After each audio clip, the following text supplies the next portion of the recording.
G'day bloody legends, how the bloody hell are ya? I'm Nathan and welcome to Scales and Feathers. In this video here we're going to be talking about the equipment and the filtration. Alrighty beautiful people, just like yourselves we have a beautiful aquarium. Now I'm going to run through and show you what makes this beautiful tank shine. Once again, very similar to the African Cichlid display tank across from it. Very similar. Now we'll start with the lighting. Once again, we're running the 3-foot RGB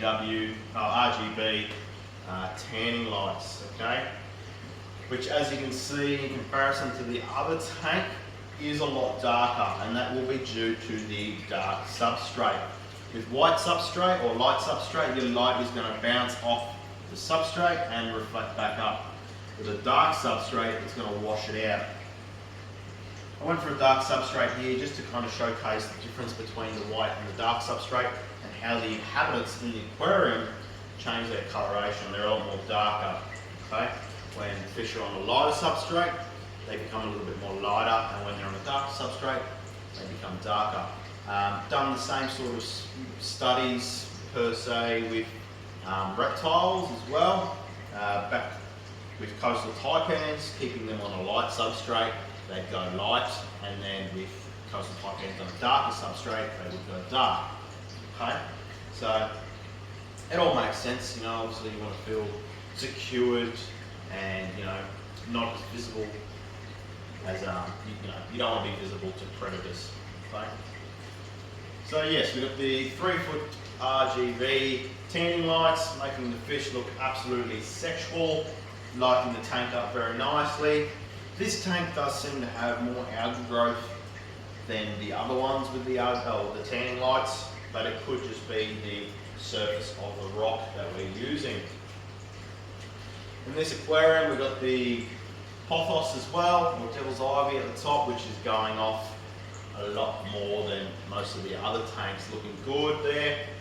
We've got the F, or Q2, not F, we've got the fluval Q2 air pump, putting some air in the aquarium. Okay, and then we also have our 1,500 litre per hour internal filtration. So inside the tank we've got the 1,500 litre ocean free internal, which has just got some sponge in there and a little bit of biological media.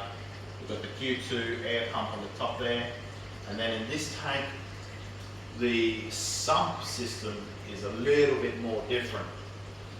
So in this tank we've actually got 6 outlets on the top. Okay, we've got 2 drains on this side, which only has 2 outlets, which is one is a drain and one is an inlet. With this one we've got 2 drains, and we also have an inlet into the tank, which is kind of just pushing the water down that way. And then we've got the internal pushing to the front of the glass. So with these 2 here, we kind of got this spread going across. And then we move over to here. We've got 3 outlets again, 2 of them which are drains, and 1 of them which is an inlet. The inlet is flowing on the top. Okay, so we've got this cool motion going like this. We've got the pickups, we've got 3 pickups there, and we've got the 2 pickups here. We have a 25mm riser with a cage on the bottom to collect our waste on the bottom there. As you can see, substrate's very clean, aquarium's very clean. This tank's, once again, like the start of that video, this is due for a water change as well. Okay? Yeah, this would be at a month. It's actually the weekend to do some water changing, but we're doing some videos for y'all, and that's pretty much it. We could even talk about the lava rock and the Carib Sea volcanic rock as a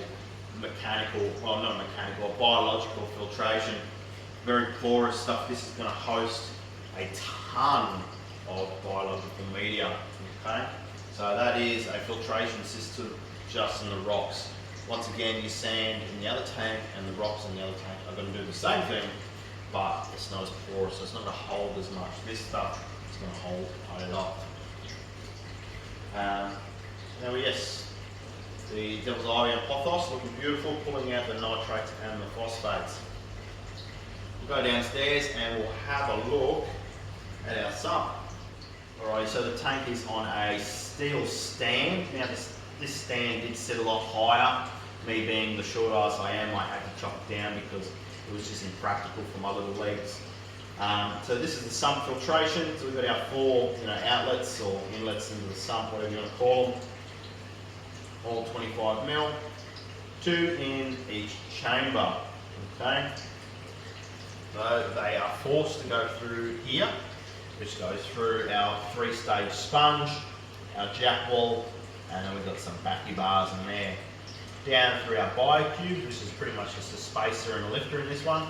They are hosting biological filtration, of course, but more for that purpose instead. Coming across, rising up through more backy bars. Okay, as you can see, there's some biological filtration and waste on there. Then we've got 4 bulkheads. Now these bulkheads are transferring into the next part of the sump. So what we've done here is we've got these 2 3-foot cheap stumps and I've drilled them and put them together. Okay. Once again, this tank being, a pain in my ass, the sump leaks as well. But it's weird. It will leak sometimes and then sometimes it won't leak, and it depends on how high the water is. Okay? Very temperamental. Sometimes it will go months and months and months without leaking, and the water can go from high as to low as and it won't leak, and then other times it will just leak and leak and leak. But it's a very slow leak, so I kind of just deal with it, and I've been too lazy to pull it apart and work it out, which would mean I'd probably have to shut this tank down to work out what's going on here. Anywho, next over is some lava rocks, some larger pieces, then going through some biocubes again, coming down and up. Okay, we have some more lava rock, but a smaller size rock, and then we've got a large chunk of coral and Texas hollow rock, and then we have a bag of Purigen. The bag of Purigen is rated for the literage of the tank, plus the sump, plus another 25%, just to give us that extra buffering window. Going through our baffles into the last chamber, which has some more large pieces of coral. Okay. And then to our pump, which is 7,500 litres per hour. Rising up, teeing off, and this is all 20mm conduit, teeing off, going across and up into the tank. There is 2 ball valves on there in case we need to adjust it, but they're fully open at the moment, and the tank sits perfectly. This tank's water volume in the tank actually sits perfect. I love it compared to the other one across there. Aquasonic, the Sumo pumps, it's just constant. There's no, you're not able to adjust that pump, which is fine for the freshwater tanks. Doesn't really bother me. Got our surge protected board with everything tied in quite nicely, or nice enough, and then our lights are on a double adapter. Right. That is the sump system. Thank you all for watching, guys. Hope you've enjoyed the video. Don't forget to like, share and subscribe if you want to see more of this ugly mug and more of these beautiful aquariums. Any comments, definitely leave them down or down below. Any questions, don't be afraid to ask. Take it easy, below legends.